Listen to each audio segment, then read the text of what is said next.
क्या हुआ जब प्रयागराज महाकुंभ में एक नागा साधु को स्नान करने से रोका गया। तब एक ऐसा चमत्कार हुआ जिसे सुनकर आपके होश उड़ जाएंगे। नमस्कार दोस्तों, यह कहानी नागा साधुओं की एक प्रचलित लोक कथा है जिसमें पुलिस के हस्तक्षेप के दौरान चमत्कार होने का वर्णन मिलता है। यह घटना धार्मिक श्रद्धा और विश्वास पर आधारित है। एक बार की बात है, एक बड़ा मेला हो रहा था जहां नागा साधु भी अपने अनुयायियों के साथ जा रहे थे। कुंभ मेले की तैयारियां जोरों पर थीं और साधुओं के अखाड़े स्नान के लिए पवित्र नदी की ओर जा रहे थे, जिनका कुंभ में विशेष स्थान होता है।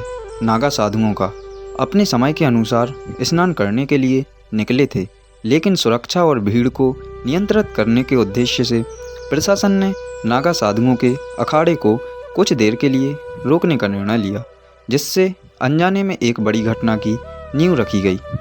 मेले के रास्ते में पुलिस ने उन्हें रोक लिया क्योंकि किसी प्रशासनिक कारणों से आगे जाने की अनुमति नहीं थी। पुलिस अधिकारियों ने यह आदेश बिना किसी भेदभाव के जारी किया था, इसलिए सभी को रुकने का निर्देश दिया गया। नागा साधु शांत भाव से पुलिस की बातें सुनने लगे, लेकिन साधुओं का अनुयायियों समूह परेशान हो गया और पुलिस से निवेदन किया कि साधुओं को मेले तक जाने दें।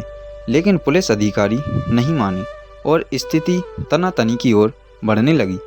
तभी एक नागा साधु ने अपनी शक्ति का प्रदर्शन करने का निर्णय लिया। उन्होंने शांत भाव से अपने त्रिशूल को जमीन पर धक्का दिया और एक चमत्कार हुआ। वहाँ से पानी की एक धारा फूट पड़ी, जिसे देखकर पुलिसकर्मी और वहाँ खड़े सभी लोग हैरान रह गए। यह एक अद्भुत दृश्य था और इस घटना ने वहाँ उपस्थित सभी लोगों पर गहरा प्रभाव डाला। नागा साधु, जो अपनी स्वतंत्रता और आत्मसम्मान के प्रति विशेष रूप से सचेत रहते हैं, इस हस्तक्षेप से नाराज हो गए।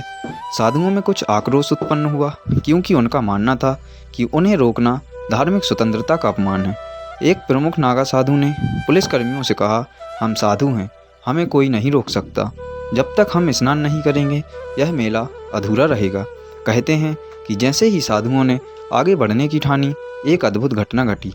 आसमान में अचानक बादल छा गए और तेज आंधी चलने लगी। मौसम अचानक बदल गया और भारी बारिश होने लगी। इसे साधुओं की शक्ति और उनकी तपस्या का प्रताप माना गया। पुलिस और प्रशासनिक अधिकारी इस अप्रत्याशित घटना से हैरान होकर तुरंत साधुओं को जाने की अनुमति देने के लिए तैयार हो गए। नागा साधु बिना किसी रुकावट के आगे बढ़े और कुंभ के पवित्र स्नान में भाग लिया। इस घटना के बाद वहां उपस्थित लोगों में यह विश्वास और मजबूत हो गया कि नागा साधु अद्वितीय शक्तियों के धनी होते हैं और उनका अपमान करने का परिणाम कभी भी शुभ नहीं होता। इस प्रकार की कहानियाँ साधुओं के प्रति जनमानस की गहरी श्रद्धा और विश्वास को दर्शाती हैं। तो दोस्तों, वीडियो को ज़्यादा से ज़्यादा लोगों को शेयर ज़रूर करें और चैनल को सब्सक्राइब भी ज़रूर करें। धन्यवाद।